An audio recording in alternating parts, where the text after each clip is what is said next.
In addition to carbohydrates and proteins, lipids are the third main macromolecule we consume in our diet. Fatty foods include red meat, dairy products, and even peanut butter. And lipids come in many forms, including cholesterol, glycerol, phospholipids, and fatty acids. Of these, fatty acids are the simplest form of lipids. They're basically just long chains of carbon and hydrogen that are grouped by length into short, medium, long, and very long chain fatty acids. Fatty acids can also combine with glycerol to make triacylglycerides, or just triglycerides, which are made of three fatty acids attached to a glycerol molecule. And this is the main storage form of fat in our body. Now, short and medium chain fatty acids are primarily obtained from the diet, but the liver and fat cells can synthesize long chain fatty acids. This happens by combining lots of two carbon molecules called acetyl coenzyme A, or just acetyl-CoA, into a single 16-carbon long-chain fatty acid called palmitoyl coenzyme A, or just palmitoyl-CoA. Palmitoyl-CoA can then serve as a precursor to even longer chain fatty acids. To make palmitoyl-CoA, acetyl-CoA provides the carbon atoms, and nicotinamide adenine dinucleotide phosphate, or NADPH, provides the hydrogen atoms. As it turns out, most of the acetyl-CoA used to make fatty acids comes from carbohydrate metabolism, specifically glucose, which is a 6-carbon sugar molecule. After eating a glucose-rich dinner, like cake and cookies, glucose levels in the blood rise quickly. In response, the pancreas secretes insulin, which is a hormone that makes our cells take in and process a lot more glucose. Inside the cells, glucose can enter glycolysis, where it's broken down into two 3-carbon pyruvate molecules, and that yields a bit of energy in the form of adenosine triphosphate, or ATP.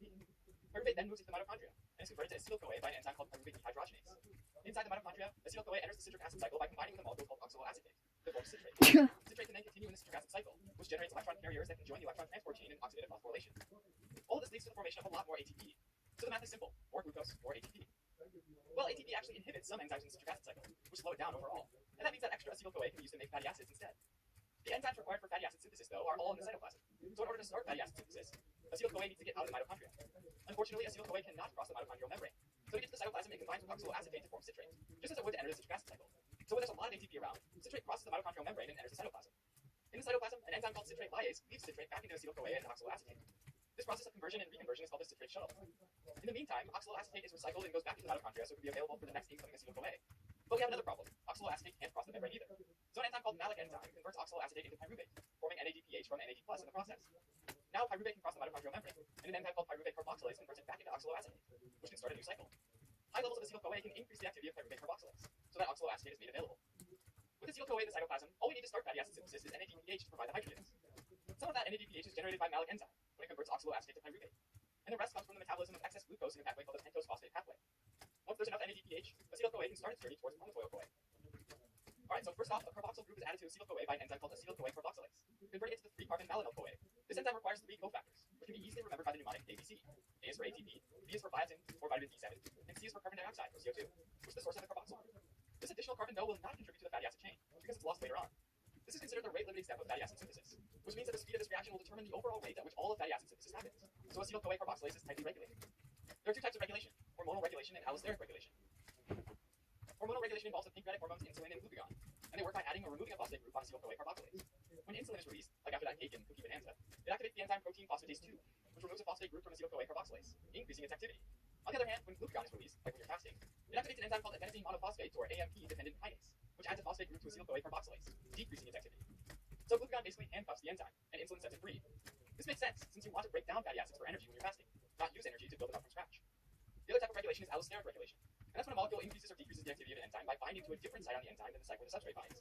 Citrate allosterically increases the activity of acetyl-CoA carboxylase, while fatty acid allosterically inhibit it, signaling that we have enough fatty acids and we don't need to make more. Alright, here comes the nitty-gritty part. In order to polymerize our acetyl-CoA monomers, we need an enzyme complex called the fatty acid synthase complex. Overall, the enzyme complex is made up of a lot of different enzymes and looks a bit like a kidney bean. The complex has 2 separate binding domains at each end of the bean. On one end, there's an acyl carrier protein, or ACP, and on the other end, there's an enzyme that has a cysteine amino acid in a very exposed position. The ACP is where acetyl-CoAs and malonyl-CoAs bind initially, and the cysteine amino acid residue is where they hop on board the growing lipid. It all starts when an enzyme that's part of the fatty acid synthase complex called acetyl-CoA ACP transacylase removes a CoA group from the acetyl-CoA molecule. The enzyme then attaches the 2-carbon molecule acetate to ACP, and then acetate spontaneously hops onto the cysteine residue. Now that acetate is bound to the cysteine residue, the ACP residue is empty. So it's time to bring over that initial malonyl-CoA that we made in the first step of fatty acid synthesis. Once more, there's an enzyme that's part of the fatty acid synthase complex called malonyl-CoA ACP transacylase, which removes a CoA group from the malonyl-CoA molecule. The enzyme then attaches the 3-carbon molecule malonate to the ACP group. Now we have a 2-carbon acetate on the cysteine end, and a 3-carbon malonate on the ACP end.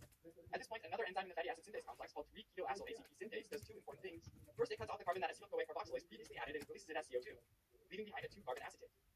Then 3-ketoacyl ACP synthase moves this acetate and condenses it with the acetate molecule attached to the cysteine group. 2 carbons on top of 2 carbons gives us a 4-carbon fatty acid chain attached to the cysteine group. These 2 reactions require hydrogen from 2 NADPH molecules. This cycle repeats again when the next incoming malonyl-CoA molecule attaches to the 3-ACP group.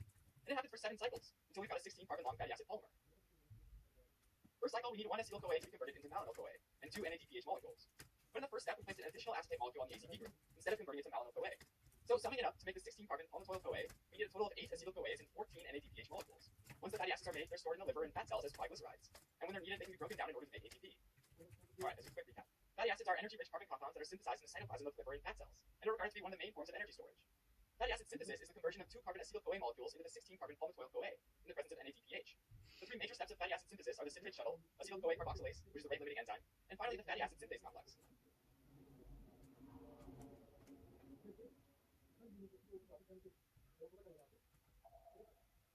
Carbohydrates are made of sugar molecules, and the most important one is the 6-carbon because cells eat meat. But gluconeogenesis. Gluconeogenesis is a metabolic pathway that uses enzymatic reactions to make glucose from other molecules like amino acids, lactate, and glycerol. Gluconeogenesis primarily takes place in liver cells, but it can also happen in the epithelial cells of the kidney and the intestines. Specifically, it takes place in the cytoplasm, mitochondria, and endoplasmic reticulum of the cells found in these tissues. Okay, so let's say you're going hiking in the woods, and you fuel up on some pasta before you leave. Now, during the hike, you get lost and end up stranded with no food. Initially, the glucose in your pasta is broken down by a series of enzymatic reactions to make pyruvate, producing ATP in the process.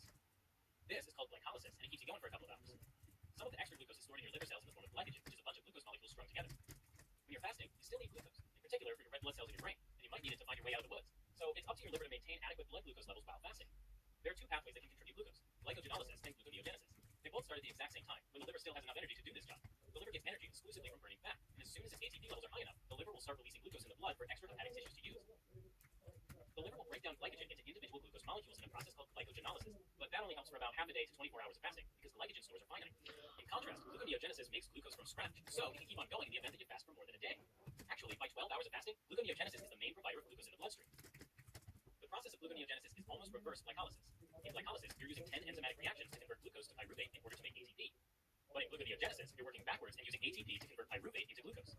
7 of the reactions in glycolysis and gluconeogenesis are reversible, meaning they can go in both directions using the same enzymes. However, the other 3 are irreversible, meaning that the enzyme mediating the reaction can only go in the direction of glucose to pyruvate, but not in the opposite. So, we can think of the path between glucose and pyruvate as a 2-way road within the cell. When driving from glucose to pyruvate, it's a smooth, straightforward ride. On the other hand, when driving from pyruvate to glucose, most of the ride is straightforward, but there are 3 roadblocks which represent irreversible reactions. And for those, you have to take an alternate route to bypass them, which represents unique reactions that use different enzymes only found in gluconeogenesis. Alright, chefs, so the ingredients we need to cook up some glucose from scratch in our liver are a source of pyruvate and ATP. In gluconeogenesis, the 2 main sources of pyruvate are lactate and amino acids like alanine. Lactate is produced as a byproduct of anaerobic respiration in red blood cells and exercising skeletal muscle cells. An enzyme called lactate dehydrogenase removes a hydrogen from lactate, turning it into pyruvate. In that reaction, the hydrogen goes to a nearby nicotinamide adenine dinucleotide, or NAD+, which turns into NADH. The second source of pyruvate is amino acids, which are the building blocks of proteins. We have 20 different amino acids, and 18 of them, with the exception of leucine and lysine, are glucogenic amino acids, meaning they can be used to make glucose. You can remember the exceptions, leucine and lysine, as the lazy L's of amino acids. When fasting for a long time, the body breaks down protein in skeletal muscle cells into individual amino acids, with the main amino acid being alanine. The enzyme alanine transaminase, or ALT, removes an amino group from alanine and turns it into pyruvate. The amino group attaches to an acid called alpha-ketoglutarate, which then turns into just regular glutamate. And in general, transaminase enzymes require pyridoxine, or vitamin B6, as a cofactor. Now, to get ATP when you're stranded in the woods, your body starts breaking down fats which come in the form of triacylglycerides. During fasting, the pancreatic alpha cell sense blood glucose levels decreasing, and so they release glucagon. In the meantime, the low levels of insulin, the presence of epinephrine, as well as ACTH, are causing adipocytes, or fat cells, to stimulate hormone-sensitive lipase, or HSL, an enzyme that breaks down triacylglycerides into 3 fatty acids and glycerol. The fatty acids enter the bloodstream and go to the hepatocyte mitochondria, where they're broken down into acetyl-CoA and ATP by a metabolic process called beta oxidation. The glycerol, on the other hand, is used to make glucose in gluconeogenesis. So always remember, lactate, glycerol, and all amino acids except leucine and lysine will be used to build glucose. Alright, chefs, we've got our recipe. Now let's cook up some glucose. The first step is converting pyruvate into phosphoenol pyruvate, or PEP. But this is also our first roadblock. In glycolysis, the enzyme pyruvate kinase catalyzes PEP, turning it into pyruvate, but not vice versa. The alternate route involves 3 enzymes: pyruvate carboxylase, malate dehydrogenase, and phosphoenol pyruvate carboxykinase, or PEPCK. So the alternate route starts when pyruvate enters the mitochondria, and pyruvate carboxylase adds a carbon to it, making it a 4-carbon molecule, oxaloacetate. The general rule of thumb is that any carboxylase enzyme requires 3 cofactors, which you can remember with an ABC mnemonic: A for ATP, which comes from fatty acid oxidation; B for biotin, or vitamin B7; and C for carbon dioxide. Also, the acetyl-CoA that's made during fatty acid oxidation enhances pyruvate carboxylase activity. So now we have oxaloacetate, and it needs to get out of the mitochondria and into the cytoplasm to continue gluconeogenesis. Unfortunately, oxaloacetate can't go through the mitochondrial membrane, so malate dehydrogenase in the mitochondria comes to the rescue and adds a hydrogen to oxaloacetate, converting it to malate. Malate can exit the mitochondria and enter the cytoplasm, where malate dehydrogenase converts it back into oxaloacetate. This process of conversion and reconversion is called the malate shuttle. Okay, now that the oxaloacetate is in the cytoplasm, PEPCK removes a carbon group and adds a phosphate group, turning oxaloacetate into PEP. This reaction requires an energy source, but instead of ATP, the energy comes in the form of guanosine triphosphate, or GTP. Don't worry, it doesn't make a difference since the energy is contained in the phosphate group. So-called stress hormones, like glucagon, epinephrine, and cortisol, enhance the activity of PEPCK by induction, and being stranded in the woods generates a lot of these hormones, speeding up gluconeogenesis. Now that we have PEP, it goes through a series of reversible reactions which are common to glycolysis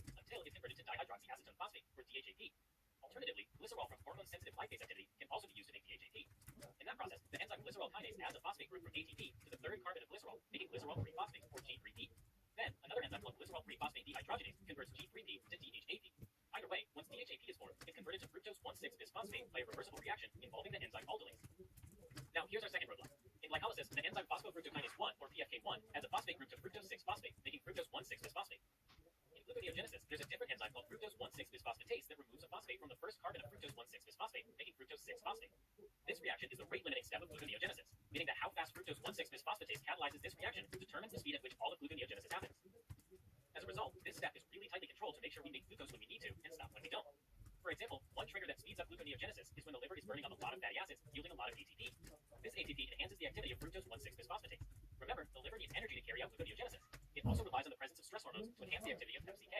Glucagon activates, whereas insulin inhibits fructose 1,6-bisphosphate. So next, fructose 6-phosphate is converted to its isomer, glucose 6-phosphate, by fructose 1,6-bisphosphate. So next, fructose 6-phosphate is converted to its isomer, glucose 6-phosphate, by the enzyme isomerase, which changes the molecular shape but not its chemical structure. That's why the phosphate on the 6th carbon is still there, but glucose can't go into the bloodstream with a phosphate clinging to it, so cutting it off is the final roadblock. In glycolysis, when glucose enters a cell, the enzyme hexokinase adds a phosphate to it to keep it inside. Removing the phosphate off the 6th carbon of glucose requires an enzyme located in the endoplasmic reticulum called glucose 6-phosphatase. Once the phosphate alcohol or ethanol is also processed in liver cells, and over time, it results in the accumulation of NADH and ATP in the cytoplasm. Increased NADH levels signal the lactate, malate, and glycerol-3 phosphate dehydrogenase enzymes in gluconeogenesis to go the other way around, from pyruvate to lactate, from oxaloacetate to malate, and from DHAP to G3P respectively. On the other hand, high ATP levels in the liver slow down fatty acid beta oxidation and cause abnormal accumulation of fat in the liver. Both of these effects impair gluconeogenesis, resulting in chronic low blood sugar when fasting. Not a good way to get stranded in the woods. Alright, let's quick recap. Gluconeogenesis involves the production of glucose from pyruvate to help maintain steady blood glucose levels during prolonged fasts. In essence, it is reverse glycolysis, but there are 3 irreversible reactions that are bypassed using enzymes that are unique to gluconeogenesis. Pyruvate kinase is bypassed by pyruvate carboxylase, malate dehydrogenase, and FCK. PFK1 is bypassed by fructose 1,6-bisphosphatase, and hexokinase is bypassed by glucose 6-phosphatase.